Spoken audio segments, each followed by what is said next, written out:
Hi, this time I'm going to talk about two characters that appear in the visual novel of The House in Fata Morgana. If you haven't seen my other videos, please check out the playlist in the description below. For those of you that have not read the visual novel, the first video, which is a review of the story, is spoiler free, but the rest of the videos, including this one, will contain spoilers, so please keep that in mind. In other words, this video is for someone who has read the entire visual novel and is interested in other people's opinions about the story, the characters, or for those of you that are not planning to play the visual novel and do not care about spoilers, and maybe they will use this as a source of inspiration because, as many of you know, my channel is mainly focused on reviewing tabletop role-playing games, but the characters in the House of Fata Morgana, they truly serve as inspiration for your campaigns and adventures, especially the more dramatic systems. So let's get started.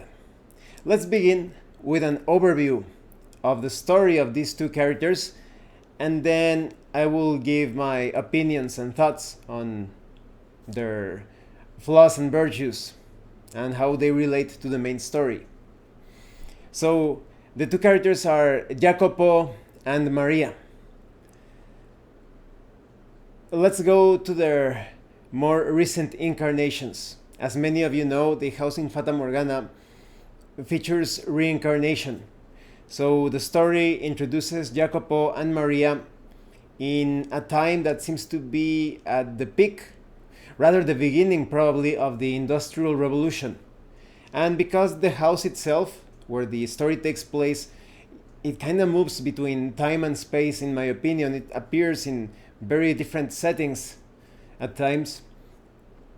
So I think that this story actually takes place in America, here in America. So Jacopo appears as this very successful businessman. You also have the white-haired girl.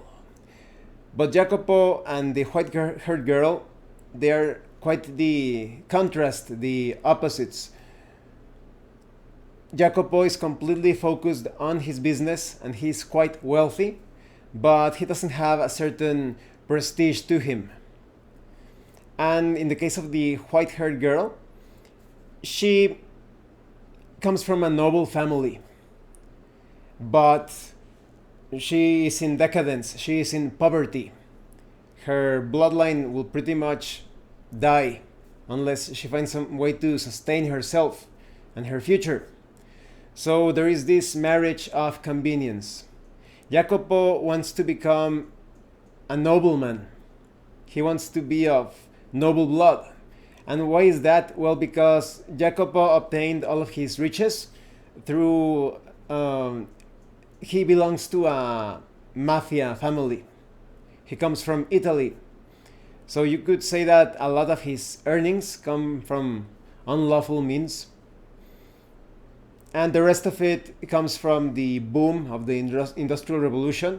He seems to be completely focused on railroads, building those tracks to, because you know, in the Industrial Revolution, trains were quite important to transport all sorts of things, passengers, goods, etc. So business is doing quite well for him. He's quite the shrewd and intelligent businessman, despite some hardships that he went through when he was growing up. Well, hardships from a more psychological angle or point of view, because he was doing pretty good because of his mafioso background when it comes to money, not morally or ethically speaking. And in the case of the white-haired girl, like I said, she has that noble status but no money. So this marriage was arranged. Jacopo is always handling any situation in his life as if it were some sort of business transaction. When he first meets the white-haired girl, he treats her like a business partner in a very even I wouldn't say cold way, but just like very business-like, keeping his distance. While the white-haired girl, she because she's younger, it looks like she's looking forwards to perhaps some romance in the relationship. But the initial meeting, Jacopo is kind of like, chop chop, come on, let's get going. Kind of like, let's meet up, let's get to know each other so we have a successful business transaction. He's kind of like that. And the white haired girl looks so disillusioned. The first moment where she meets Jacopo, it's like all of her illusions just broke apart. So Jacopo is basically taking her around the city, but almost like you would take a partner in business, yes, like showing her the restaurant and some sightseeing, but almost like on the clock, like let's keep on going. We have this different uh, this time period for this, sorry, this period for this or that, and we cannot waste any more time. So eventually there comes this moment where he takes her to this sort of like a novelty shop or gift shop, and then he surprises her by buying her this gift. That's why I think it's the early stages of the Industrial Revolution. It's basically one of those animations, you know, when you have this um, like pieces of paper arranged in succession to get that animation effect, but in a somewhat primitive way. You know, like when you draw those, you make those little doodles or drawings in a book or notebook rather, and you start flipping through the pages, and it looks as if the little drawings are moving. It's kind of like that, and it represents a man dancing with a woman. And the white-haired girl, because she has not seen something like that before, she becomes fascinated with the gift. And then you see the most strange thing in Jacopo's face. He's actually smiling in a very gentle, very tender way. Like he's actually glad that he got to experience that with the white-haired girl. Like he enjoys her, seeing her, the light in her eyes, becoming quite happy and touched by his gift. So they get that gift, and there is a bit of hope for the relationship. It looks like it's not going to be just focused on a transaction of Jacopo getting to be a nobleman while she obtains Jacopo's fortune. It seems like it's going to be something else. But then enters Maria. And who is Maria? Well, Maria is Jacopo's friend from when he was very little, his childhood friend. So when they were little, they were kind of like siblings. They each came from a different mafia family, and their families got along somewhat. It seems like there was some sort of truce between the two families, but then there was this war between, as it usually happens with the different mafia families, there is this conflict, and Jacopo's family completely annihilates Maria's family. And they really give you this background of Maria and Jacopo interacting when they were little, playing games, acting almost as if Maria was the older sister and Jacopo was the little brother. But when that happens, Maria pretty much has to flee for her life. You know, in those conflicts, they usually, not always, but they usually want to eliminate everyone in the rival family so that they do not take revenge later on. So Maria escapes, and Jacopo and her have this very sad goodbye. But later on, when Jacopo became a successful businessman, he meets up with Maria again. But Maria, well, she's obviously down on her luck. Once she used to belong a wealthy family, but now she's she's struggling to get by. And Jacopo, with a sort of, I guess you could say kindness, but in a certain way you could also look at it as if it's difficult to tell if Jacopo was looking down on Maria, because he gives her a job, but her job is basically being one of the maids at his mansion, in the house of Fata Morgana. So I don't know what you would think about that. I'm trying to put myself in Maria's place. So imagine this guy that was your best friend, or he was almost like your brother, and suddenly his family completely destroys your family, and then you go through all of these difficult times as you were growing up until you became a young woman, and then he reappears out of nowhere and he offers you this job to be his maid or servant. Hmm. Well, whatever the case, it's a very interesting question, but whatever is the case, Maria doesn't take this too kindly. She probably feels a bit humiliated, especially because she used to be like the older sister sort of figure, and now she is basically serving Jacopo. So she had two options: swallow her pride completely and be grateful for that the opportunity to at least just have a bit of a better life, or she could plot her revenge, taking advantage of his kindness. And that's exactly what she did. She entered the household, and when she knew about Jacopo and the white haired girl's marriage, she started to plot her vengeance.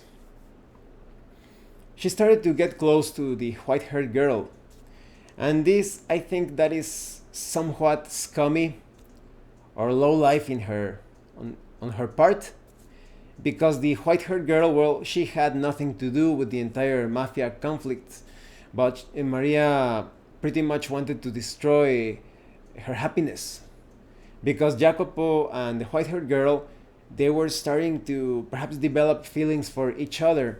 Jacopo still had that problem that he was always thinking about business. He's pretty much a workaholic, but he's always trying to do his best to just save this tiny bit of time to be with his wife.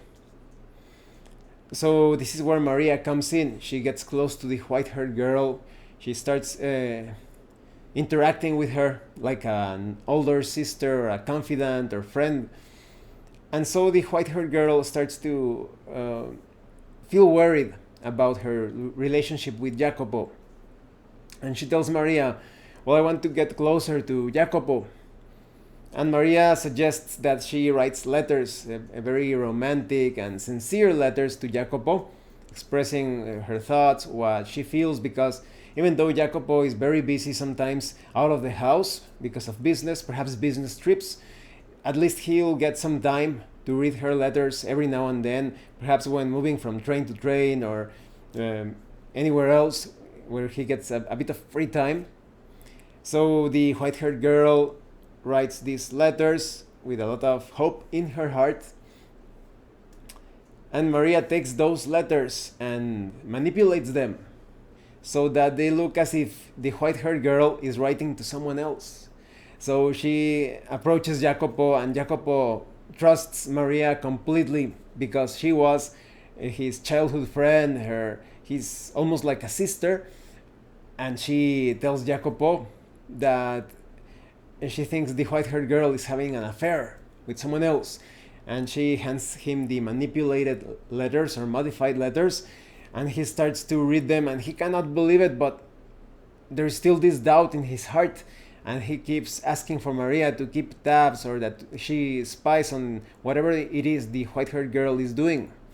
And although you still have the presence of the maid, the head maid, that is another maid that, well, all of you that have played the visual novel know who that maid is, but she's still trying to comfort the white-haired girl, but she seems either oblivious to what Maria is doing, or she is letting the curse of the house in Fata Morgana to follow its course. See what happens. So Maria keeps feeding poison into Jacopo. She reminds me a bit of, what was his name? Iago from Othello, right? She is creating this mistrust between husband and wife. And Jacopo, instead of believing in the white-haired girl, in his wife, he is trusting Maria instead. And he gets all angry and sad to the point that he is physically violent against the white-haired girl. There is a very dramatic illustration, because it's a visual novel. You have these still images, of course, where he's pretty much pulling the white-haired girl's hair in a very violent way, and yelling at her, and always becomes really cold, bordering between rather moving between being very cold and hostile, openly hostile against the white-haired girl, and she doesn't know what to do. She's on the verge of madness. She cannot take it anymore. She decides to run away. She disappears completely from the picture. You don't know what happens to her. She probably died. On the street, perhaps. And Jacopo, when he realizes the full extent of this tragedy, he confronts Maria. He kind of starts to think that maybe there is something else going on. And Maria gloats in his face about what she did. The way she completely destroys Jacopo's marriage, because he was actually feeling quite happy for once in his life. And to top it all off, Maria pulls out a gun and tries to kill Jacopo. And although she wounds him, he manages to pull out a gun as well, because being a businessman, and a very successful businessman, and also a member of a mafia family, he shoots back and kills Maria.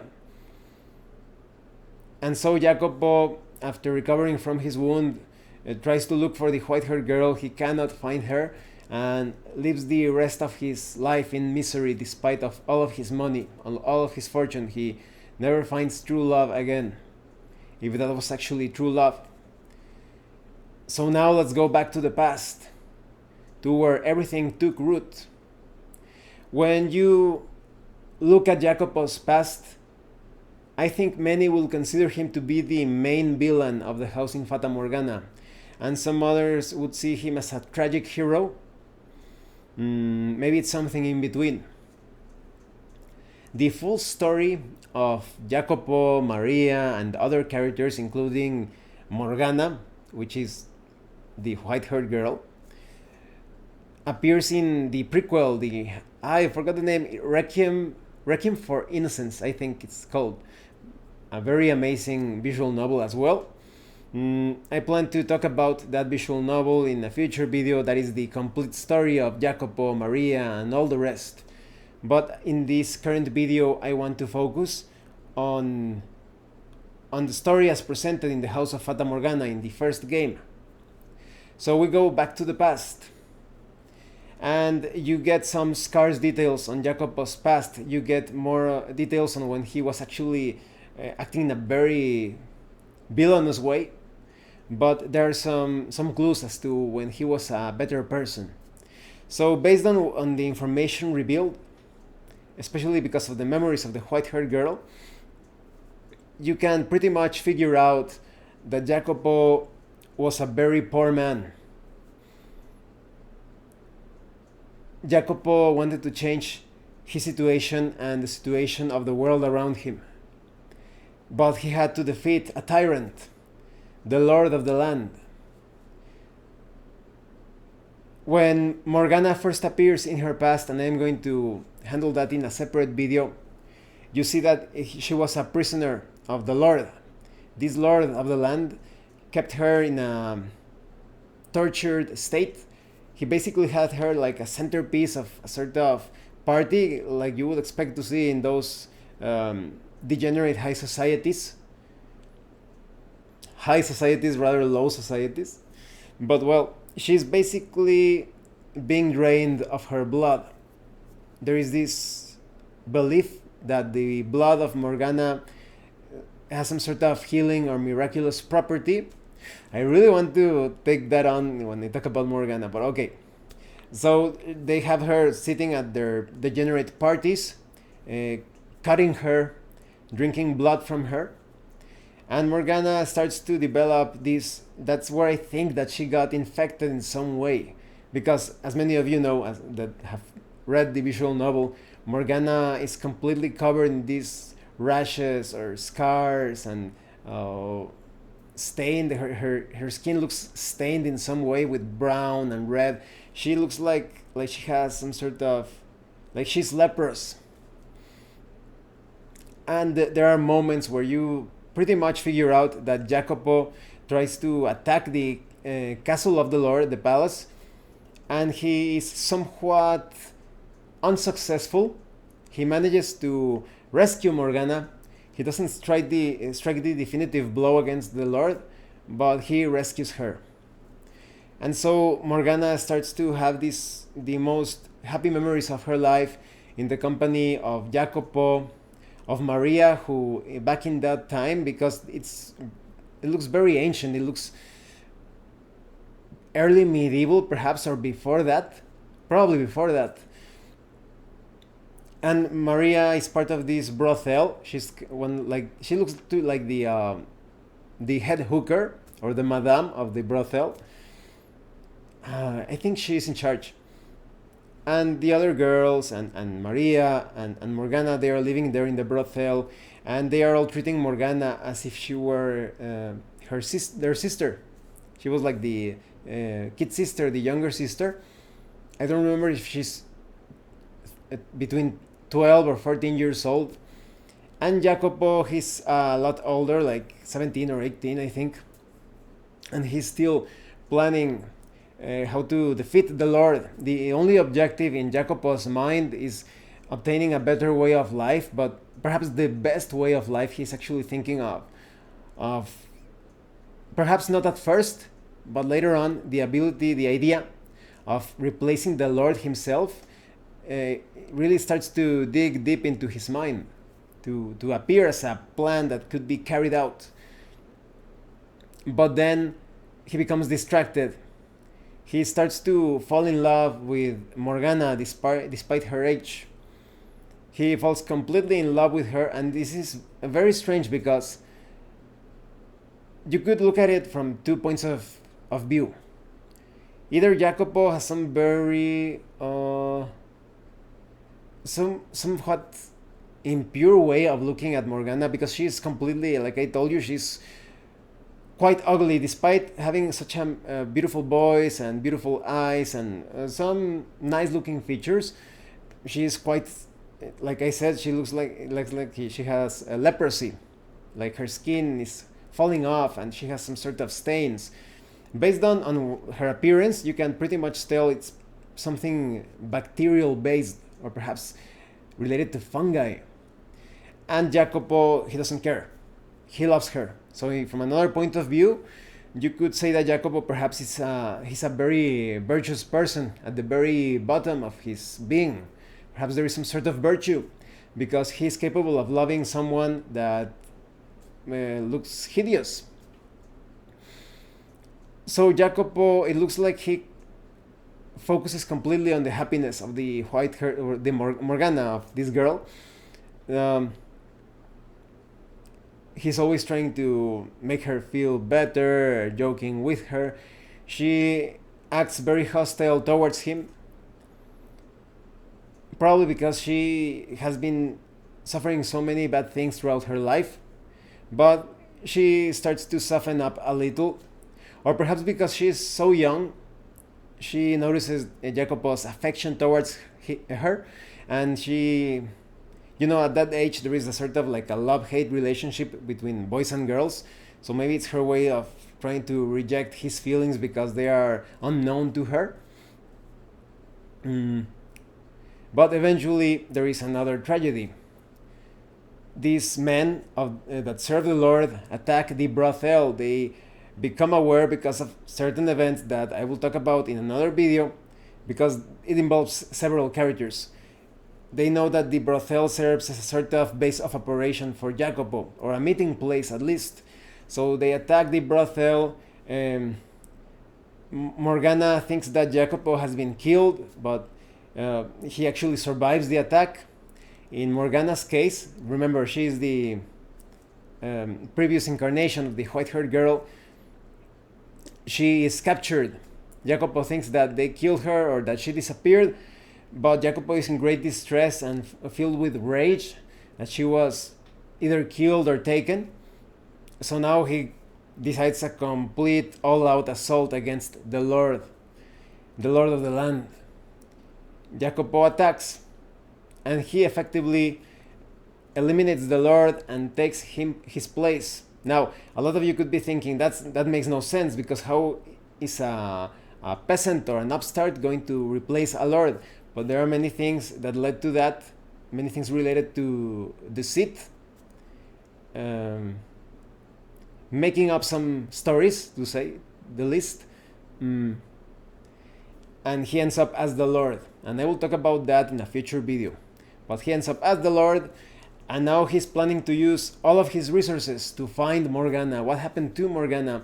But as much as he keeps on looking for her, because she is hiding, Morgana still thinks that the current Lord, is the evil Lord that imprisoned her. She is doing her best to hide, to keep a low profile. She eventually takes this persona of being a witch by the lake that heals people with her medicine, herbal remedies, and such. So Jacopo, here is where he becomes a complete villain. He forgets about looking for Morgana. She considers her to be dead. You could say that many events in the story that are not shown in this House in Fata Morgana visual novel, they twisted Jacopo's spirit in a way. But I will get to that at the end of this video. I will tell you what I think that went completely wrong with Jacopo. So he doesn't care about finding Morgana anymore. She's probably dead or something. And it's very sad because he kept telling Morgana that I will show you the world, I will give you all of these riches, and when I become Lord, we will travel around the world. He was kind of like getting her hopes up. But there is this thing that she says, and I think it's made quite evident in the other, in Requiem for Innocence, that she pretty much enjoys the more simple things in life. She doesn't need all of that. And I know the line is delivered quite beautifully in that other visual novel, but I'm saving that for the other video.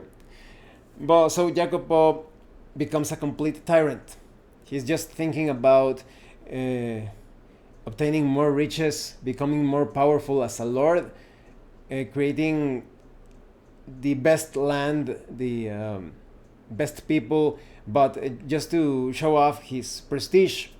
He's still focused on living the good life as a lord, but he doesn't care how many people he has to crush or kill in the process. One example of this is how he interacts with Yukimasa. When he first meets with Yukimasa, remember to check out my video on Yukimasa, it's in the playlist. He blackmails Yukimasa. He basically tells him that, well, he needs to work for him or he won't support the church that is being run by Pauline. Pauline, as many of you know, she's like the nun, this almost saintly figure in that church, although Pauline is also somewhat villainous in a way. In my video featuring Yukimasa and Pauline, I talk about that. So Jacopo keeps thinking of what would draw people in, almost like someone thinking about tourist spots or some sort of attraction to draw people into his kingdom, or rather his lordship, the place where he is ruling. And he hears this rumor about this witch that lives by the lake. So he asks Yukimasa to go and bring that witch to him. Jacopo's plan was very evil from the start. He thinks, well, this witch is probably an old woman, and the rumors say that her blood can actually heal people. So maybe we can capture her and just drain her of her blood little by little every day, taking a bit, keeping her alive as if she were some sort of cow, draining blood and selling it as a sort of miracle cure in the church.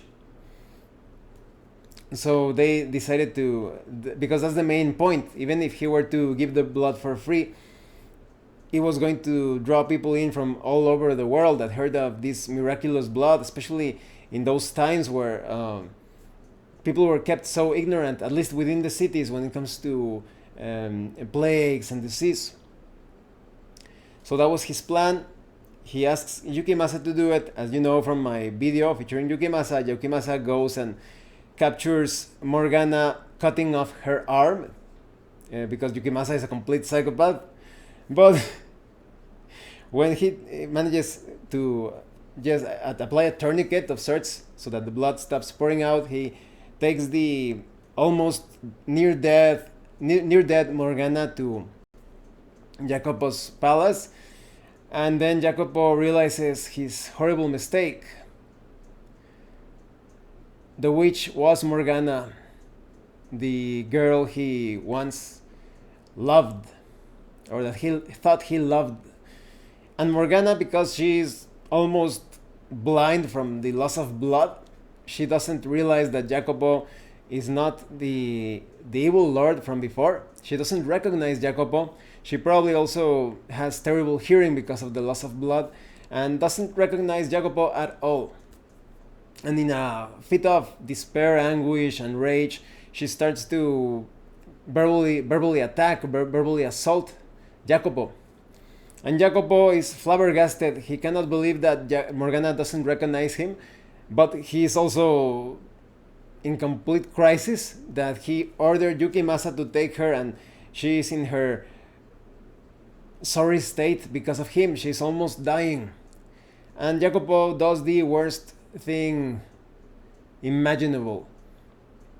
She asks Yukimasa to take Morgana and put her in a tower. Yukimasa, Mel from please watch my video featuring Mel, and Jacopo, they each have a key to open the door to the prison in the tower. And Morgana is kept there, and she is being bled every day to use her blood as this miracle cure. So how is it possible? How could Jacopo do all of this? His main purpose was to give Morgana a happier life through his revolution, through his rebellion, his uprising. And now he has become exactly like the former lord, a complete and total degenerate tyrant. Well, he's a titan because of all the power that he has amassed, but he's a tyrant.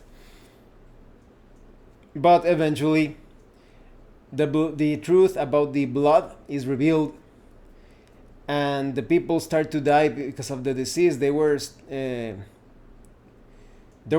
so-called cure that was being sold to them in a time of great disease and plagues, kind of like present times, don't you think? So seriously, don't let certain people put something into your body if you or someone that you have known about has already been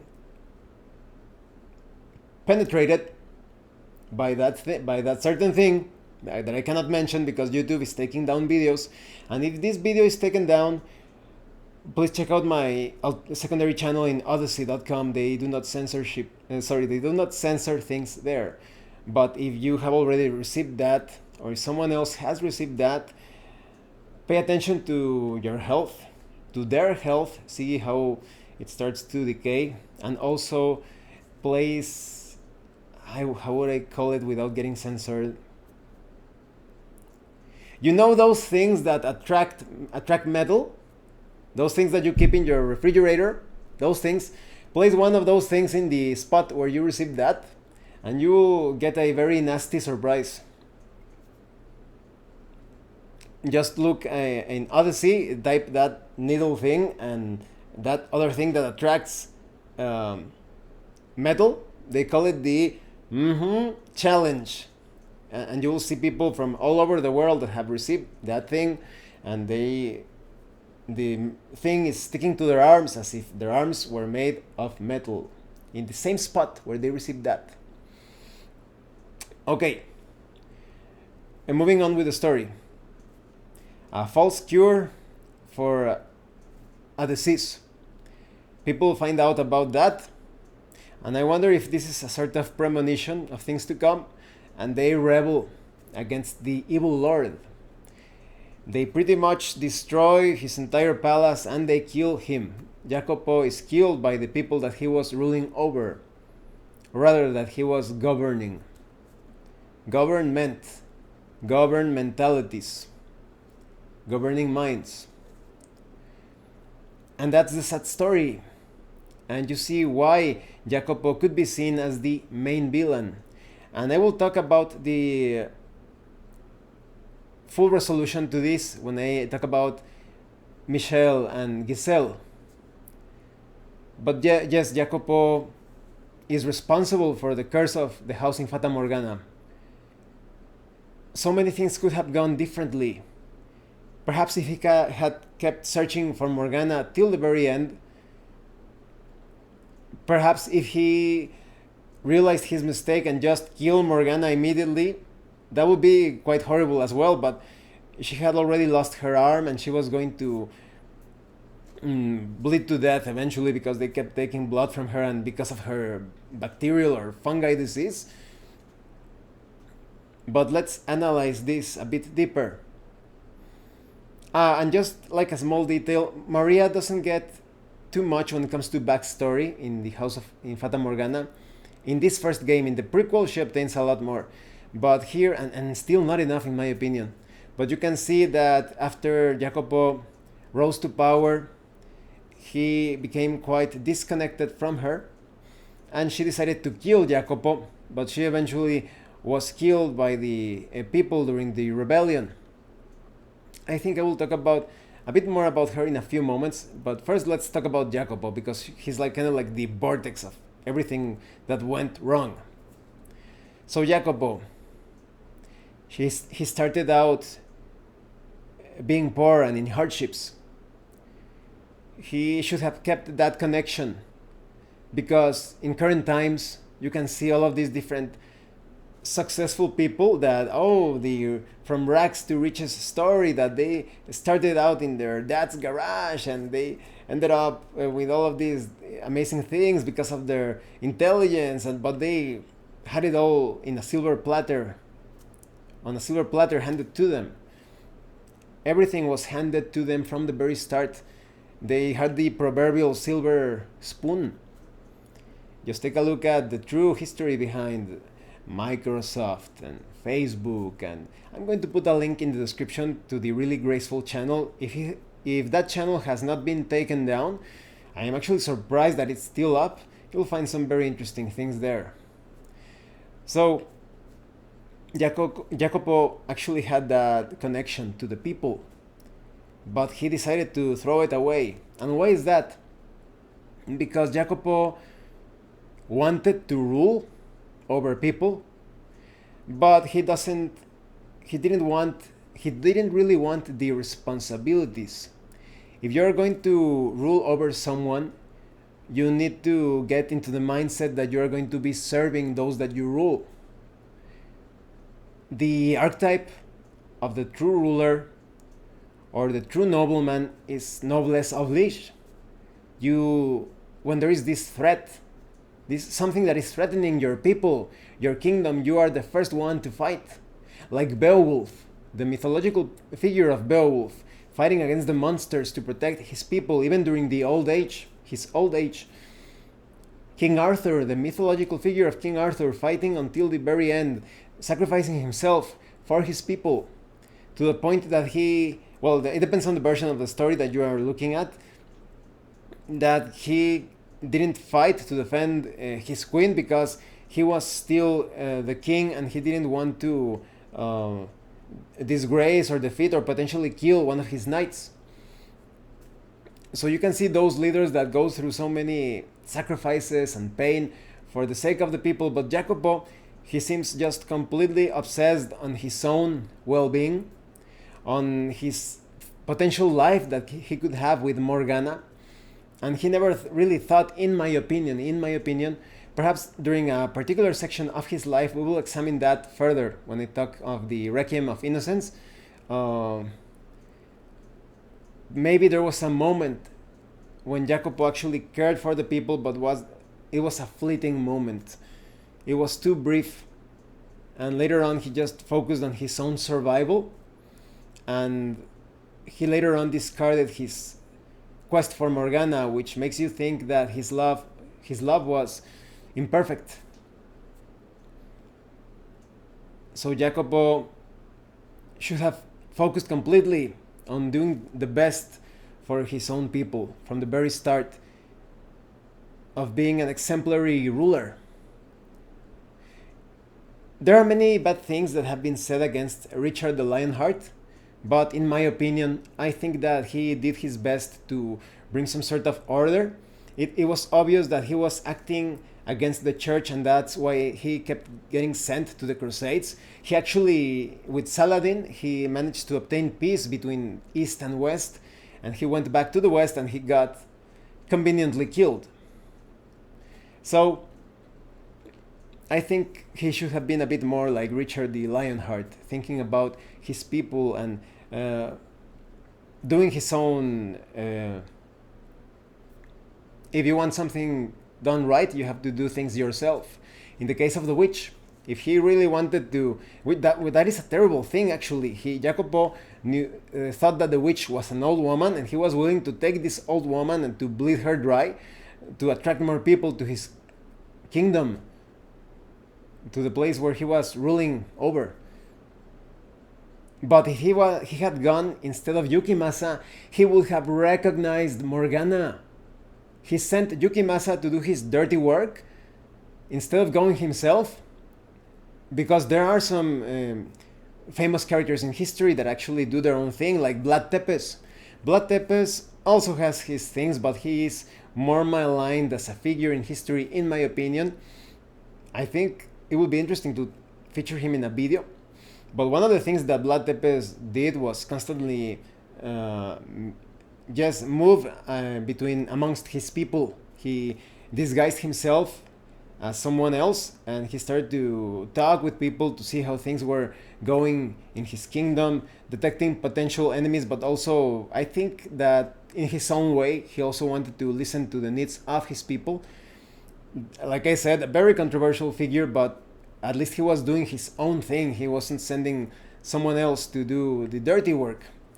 And so if Jacopo had gone instead of Yukimasa, maybe things could have gone completely different. We really need to talk more about Jacopo in a future video where I talk about the Requiem of Innocence. You see all of the complete story there and his downfall. But considering what we know of the story as presented in the house in Fata Morgana, that's the best thing we can figure out in that point of the story before we get to Michelle and Giselle. Now, when it comes to Maria, I don't think she gets enough exposure. They could have talked more about her past with Pauline when they were at the orphanage a long time ago. When it comes to the brothel, perhaps Maria's downfall, because everyone that is cursed by Morgana has some sort of defect. And in the case of Maria, I think that she really didn't sort out her feelings for Jacopo. I don't think that she was in love with Jacopo, but because they had that very close relationship, almost like brother and sister, I think she should have put a bit more effort in keeping close to Jacopo. Jacopo basically couldn't contact, or rather, it found it too difficult to keep in touch with the people in the slums, in the brothel, because he was now a lord. People would start to suspect things of him. Back to Vlad Tepes. Vlad Tepes always kept those people that he knew, the more common, hardworking people, close to him. But maybe that's the reason why so many nobles act against him as well. So Jacopo was always thinking about that, how the nobility was going to act against him, that he was not a true member of the nobility. He kept in touch with those that supported him in the past. But in the case of Maria, like I said, maybe if she should have visited him. In the Requiem of Innocence, you do see someone who visits Jacopo from the old days, from the slums. So I think she would have been granted entrance, at least briefly, and maybe perhaps talk to Jacopo, to serve as his potential eyes, to be a sort of spy for Jacopo, to tell him, keep him informed of what was going on in the lower stratus of his kingdom, on the poorer sections. Maybe Jacopo had grown so distrustful of people that he didn't even consider the possibility of using Maria as his agent. So in that way, Maria did have some unresolved feelings. She either needed to be completely faithful to Jacopo or to break off all association with him. She was kind of like in the middle ground. That's somewhat of a risky position to take. That is when there is a clear enemy, because if you're not doing anything, you could go either side. So the people in town, the peasants, and they weren't exactly peasants, right? You could say like the common man. The common man, anyone who was not completely favored by the nobility, could consider Maria to be a potential enemy, that perhaps she was a spy because she used to be friends with Jacopo. She needed to make it completely clear that she wanted nothing to do with Jacopo, and even then, she really needed to do something quite important, because people were still going to suspect her of being a spy, perhaps. And if she was going to be faithful to Jacopo, she should have done everything in her power to get close to Jacopo and tell him, you know what, I'm going to be your spy or your agent. Let's keep our tight relationship so that we can figure things out. But she did nothing, none of that. We will talk a bit more about her in the Requiem of Innocence video. So yes, it's a very tragic tale, very disappointing.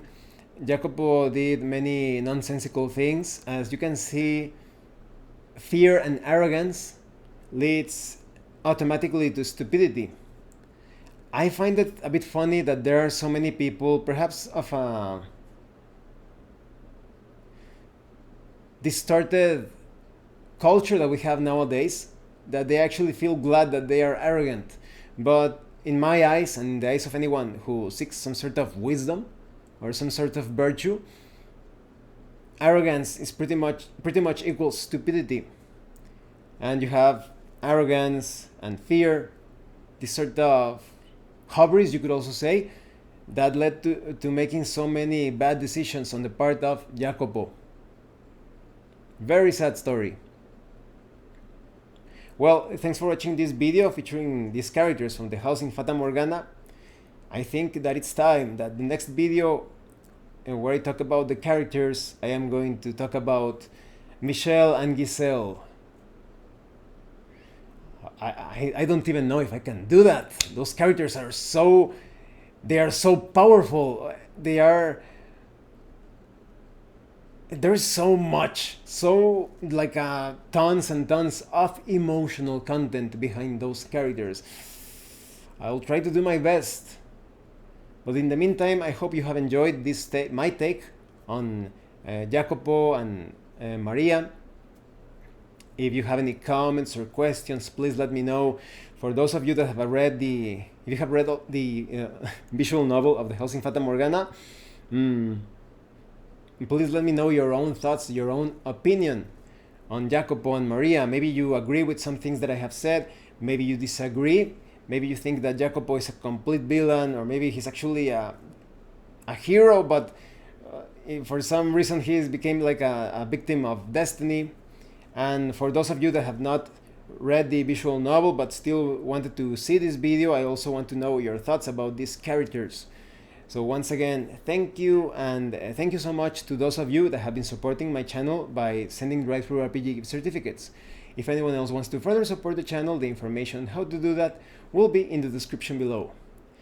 Once again, thank you, and see you later.